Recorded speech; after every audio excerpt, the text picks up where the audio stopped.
Thank you very much.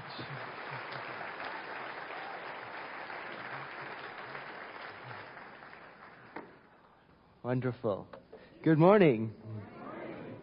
I just returned from India. Did you notice? I just spent 12 days in the city of Varanasi, which is one of the most ancient cities in the world, with one of the longest continuous inhabitation with human communities. And it was a tremendous experience. You know, I'd always heard that once a person has been to India, that they are never the same again. It's true, I think, you know. I've always wanted to go to India since I can ever remember, and this experience was life-changing.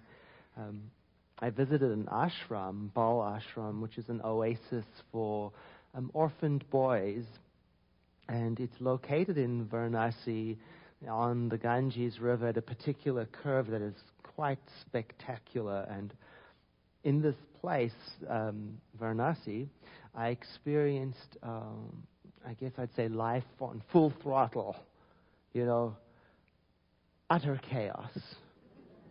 I mean, pollution, sensory overload, sounds, noise, smell, food, sights, emotions. I don't have words to explain it. And yet, I've never felt so peaceful anywhere else on the planet as I did there. I mean, I slept like a baby every night. Even though the schedule was outrageous, you know, wake up at 4 o'clock for seva, cold shower at 5 o'clock. Well, it's warm, but at 5 o'clock it felt cold to me. Walls this thin, so you can hear everything going on everywhere around you. Yoga at 7:20. Warring factions of monkeys running over the roof all night. Dogs barking at anything that moves, which is moving all the time.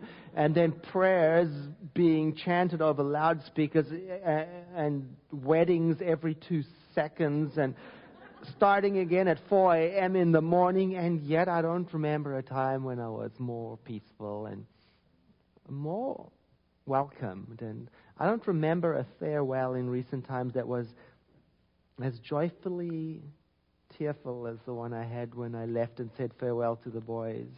You know, and they gave me gifts, their prized possessions, baseball caps, homemade cards, and one even had an outfit made for me. I don't know what it must have cost him to do that. And it was a truly amazing experience. I brought a slideshow with me to help share some of the images of what happened for me in Varanasi.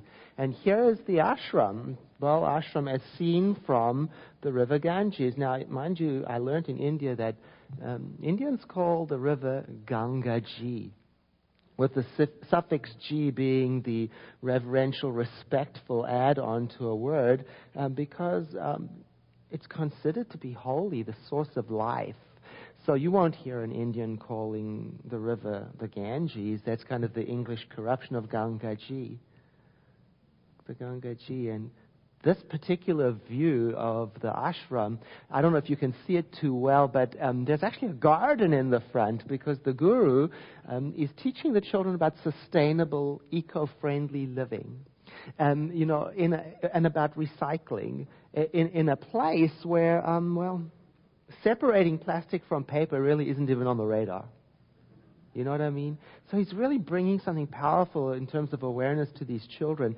And also, there's like a white object to the right end of the building. It's actually a giant skull made out of plaster and concrete, and it's a kind of reference to the history and tradition of the sect that the guru belongs to, which is the Aghoris, because traditionally the Aghoris have got this stereotyped mythology, history around them. You may have seen pictures of mostly men with ratted hair and carrying a trident and white cremation dust all over them, and fabled to be drinking blood out of skulls and doing crazy ceremonies and smoking hash all night.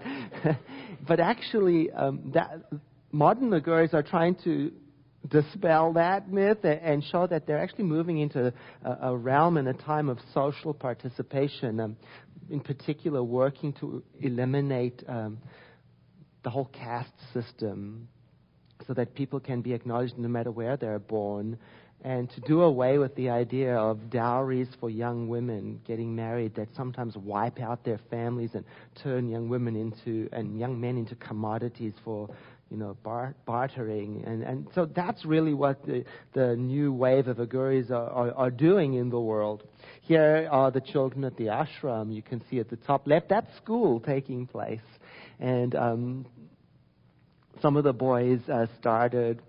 2 of them had started 5 years ago, and now there's a full program of children from the ages 5 to 19, and they have a great program, seva in the morning, yoga, daily prayers, English classes, Hindi classes. They learn about computers. The guru brings in Westerners so they can help them with English and share what their skill set is. And when they graduate, they're either placed somewhere or absorbed into the program. It's a wonderful system. And as I said, India gets into you. And there is a picture of India getting right into me.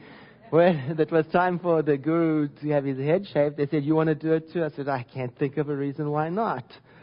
And there you see on the left-hand side one of the staff members, the 19-year-old yoga teacher, Hemant, and on the right-hand side, one of the Guru's devotees from Italy, whose name is Loknath, and he is trained to lead the evening prayers called Arati with the children. So every evening at 5:30, the little ones gather together and they bash gongs and ring clocks and say the prayers and sing the chants. It's actually a wonderful experience to witness.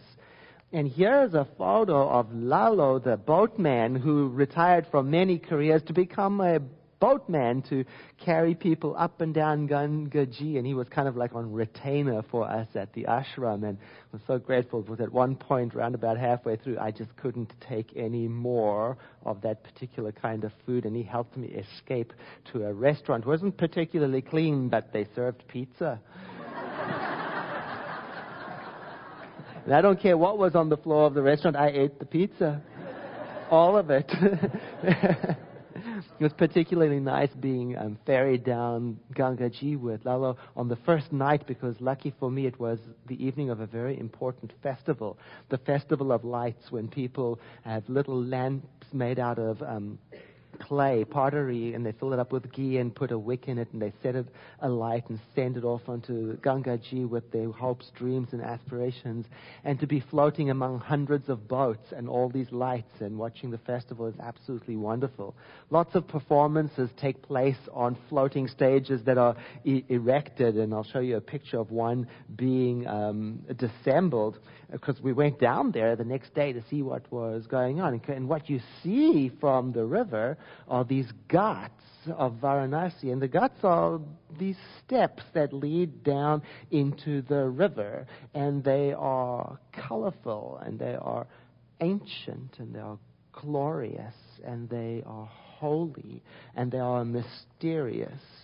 And the people of Varanasi, they use these ghats to get to Gangaji, where they use the water for every imaginable purpose, from doing their laundry, to washing, to drinking.